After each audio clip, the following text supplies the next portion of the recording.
Ontem nós mostramos aqui no BG a situação do hospital infantil, né? Aquela que a gente já conhece, superlotação, demora de atendimento, serviço público de uma forma geral, sempre isso, infelizmente. Inclusive, com a denúncia de uma mãe que só conseguiu ser atendida depois de provar que estava na fila. Ó, quer dizer, agora então que eu tenho que ir para o hospital, eu não tenho condição de ter um plano de saúde. Aí eu vou para o hospital público, eu preciso provar que eu estou lá horas.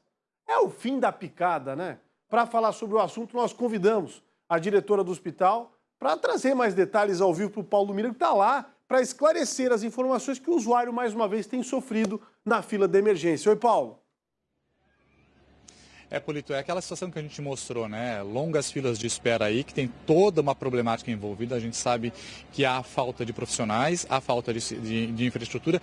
Isso é uma coisa, um discurso do próprio governo. O próprio governador Jorginho Melo vinha falando sobre isso desde que assumiu, né? Inclusive, ano passado teve um decreto de emergência aqui para a Grande Florianópolis para tentar reestruturar os hospitais públicos aqui da Grande Florianópolis.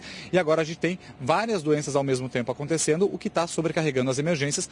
Há exemplo aqui do hospital infantil Joana de Guzmão, que a gente mostrou ontem. Como bem você falou, né, está aqui com a gente já a doutora Tatiana, que ela é diretora, né, assumiu em fevereiro, estava conversando com ela, assumiu em fevereiro aqui a direção. Doutora, vamos começar primeiro por um assunto que ontem pipocou aqui, que foi aquela questão daquela mãe que disse que teve um nome, que o nome dela sumiu do sistema, da bebê dela sumiu ali, e só depois ela descobriu, os funcionários viram que não estava lá o nome, tiveram que fazer a reinserção.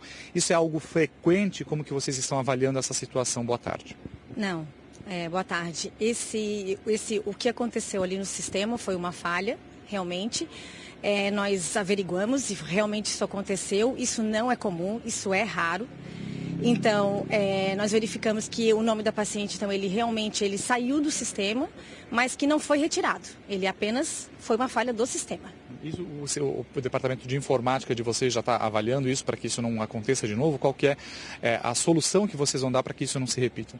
Sim, o nosso sistema de informática ele vive passando por avaliações e agora até nós fizemos uma inovação que foi agora o paciente ele é chamado pelo próprio nome.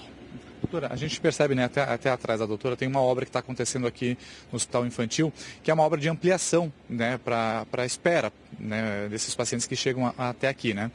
Está sendo ampliada a estrutura. Com relação a pessoal, que é uma outra queixa bastante que demora o atendimento, que não tem gente para atender, como que vocês estão avaliando essa situação? Qual é a programação de vocês para tentar resolver um pouquinho isso? Então, no início dessa semana já foi aberto editais com processos seletivos para contratação de médicos pediatras, médicos intensivistas e inclusive de toda a equipe, né, multidisciplinar, enfermagem, técnicos de enfermagem. Esse é o aumento que a gente está tendo. Vamos fazer com que tenham mais pediatras nesse atendimento. Doutora, o que se deve realmente essa espera longa aqui no Hospital Infantil? A gente sabe que não é só de agora, isso já é um problema já bastante crônico aqui no Hospital Infantil, de outros anos também, e volta e meia isso se repete, né? O que está acontecendo nesse momento? Esse período é um período que a gente sempre diz que é o aumento realmente do número das doenças. E agora a gente não pode esquecer que tem a dengue, o número de doenças de respiratórias também, os pacientes com muitas doenças respiratórias. Então, isso faz com que aumente demais a demanda. E a gente não pode esquecer agora a gravidade desses pacientes. Então, aumentou muito a gravidade dos pacientes. Quando a senhora fala em aumentou a gravidade dos pacientes, né? Os pacientes estão chegando em estado mais grave aqui, é isso só para a gente entender melhor essa situação? Sim, são pacientes que necessitam de um atendimento com mais qualificação, um atendimento mais demorado e um atendimento que exige também as nossas vagas de UTI. Então, tudo isso é um processo. Por isso que a gente fala dos outros pacientes. Então, a gente tem que entender que os pacientes mais graves, a gente tem que sim dar prioridade para eles. O que está sendo feito, então, em resumo, né? A gente tem obra, a senhora falou aí de edital aí de chamamento de pessoal. Além disso, o que mais vai ser feito aqui para a gente tentar melhorar um pouquinho isso que a gente vê aqui, principalmente durante a noite. Agora a gente percebe que está um pouco mais tranquilo o movimento aqui, mas à noite a gente sabe que é grave, né? Que as pessoas realmente vêm para cá, a gente está falando de crianças, né? Papais e mamães que acabam vindo para cá durante a noite. A gente, como teve também a greve da prefeitura, aumentou não só de noite, de dia também. E além do aumento que a gente está fazendo da nossa sala de espera, então vai comportar mais, vai dar mais qualidade, dar mais humanização para os pacientes. Vamos comportar pelo menos 90 pacientes, vai caber ali mais ou menos. E estamos também, um número de leitos que nós aumentamos. E nós vamos passar para início de abril para 204 leitos. Isso deve suprir em quanto a demanda, doutora? Suprir... De demanda que vem para cá, né? O quanto que vocês esperam que resolva o problema aqui com essa ampliação de leitos? Quanto mais rápido, com essa ampliação de leitos, quanto mais rápido a gente faz com que esses pacientes subam para os leitos, menos fica afogada a nossa emergência. Essa sala de espera que a gente vê aqui no fundo, a previsão ali que está pelo menos na placa é 2 de abril. Isso deve se confirmar? Está no prazo. Com certeza. Doutora, a gente sabe que é um desafio, né? O hospital público. A gente sabe que o hospital infantil é o único hospital de porta aberta, referência para atender esses casos. A gente não tem mais a emergência pediátrica lá no HU também, então todo o atendimento acaba direcionando para cá, né? Como resolver toda essa questão aí num curto espaço de tempo? A gente sabe que, a senhora falou de chamamento de funcionários, tem a questão da própria estrutura sendo ampliada, mas nesse momento, né, para tentar minimizar o que a gente vê aqui, dessa espera de 6, 10 horas de espera aqui a curto prazo.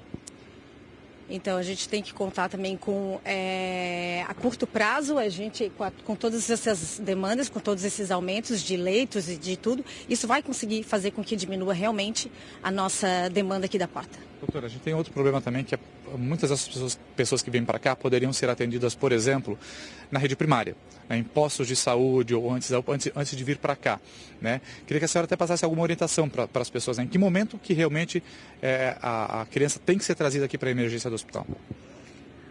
Então, essa é uma discussão bem grande que a gente tem. A gente tem que pensar que esses pacientes, eles podem sim ser atendidos nos postos de saúde, se eles têm febre ou algum outro sintoma, ou nos pronto atendimentos, e em seguida, sim, se esses pacientes não conseguirem ser atendidos ou atendidos de maneira que aí venham para o hospital. Beleza. Tá aí, Polito, a entrevista então com a diretora aqui do Hospital Infantil. A gente sabe que é um problema crônico, a gente tem acompanhado bastante isso, né? Não só aqui no Hospital Infantil, mas outros hospitais públicos aqui da Grande Florianópolis enfrentam essa mesma situação, né, de demanda. Está vindo muita demanda para os hospitais. A doutora falou ali da questão das próprias doenças, né? Todas elas ao mesmo tempo, o que reflete, claro, na porta das emergências. Mas claro que quem vem para o hospital não quer saber muito disso, né? Quer saber de uma solução, né? A doutora comentou, né? Vai ter contratação de profissionais, ampliação inclusive da estrutura aqui, para a gente ver se consegue resolver isso no menor prazo de tempo possível. Polito. Obrigado, Paulo Miller, com informações ao vivo. Um abraço na Tati por mim. Conheço a Tati, a gente frequenta os mesmos lugares praticamente todo dia, né? É uma excelente profissional.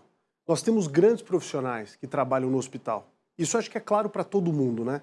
O problema em questão, o debate que a população tem que cobrar e pressionar os agentes públicos, é que a gente tem que sair de um ciclo que é vicioso. Veja comigo só um aspecto, o demográfico. O último censo mostrou com muita clareza que só a capital catarinense, nos últimos 10 anos, cresceu em 116 mil o número de habitantes. Só Florianópolis, de 2010 a 22, 116 mil pessoas migraram para cá de outros estados da nação. São José, que está aqui do lado, que utiliza as mesmas estruturas, 60 mil. Só aí são quase 180 mil pessoas a mais. Vamos colocar que 40% delas vão utilizar o serviço público. Deve ser muito mais. Pensa comigo como isso abarrota o sistema, que já é ruim por si só. Nós estamos utilizando, há pelo menos 3 décadas, as mesmas estruturas hospitalares. É verdade que muita coisa foi feita. Veja, nós avançamos em cirurgias eletivas e o governo Jorginho acerta em cheio isso daí, né? Nós vimos de perto o avanço. Nós vimos reformulações no Celso Ramos, ampliação do atendimento em emergência, nós vimos a ampliação no hospital regional, a melhoria do sistema de aquecimento de água, que finalizou inclusive essa semana. Nós estamos vendo as coisas acontecerem. Só que o sistema é burocrático, é difícil e é ruim. O Brasil precisa buscar melhores alternativas, porque aqui nós estamos falando de serviço único de saúde. Não é só Santa Catarina.